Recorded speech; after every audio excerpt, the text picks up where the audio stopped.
Assalamualaikum.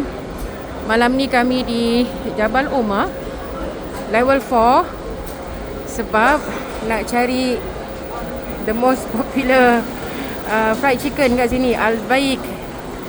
Al-Baik dah berapa lama dah nak try dapatkan, tapi sebab dia buka pukul 9. So malam ni ada yang insist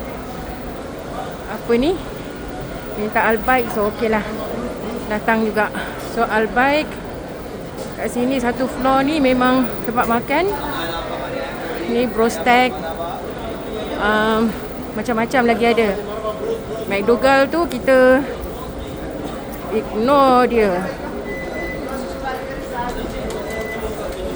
And then level bawah tu memang sama jugalah, bayar apa semua tu.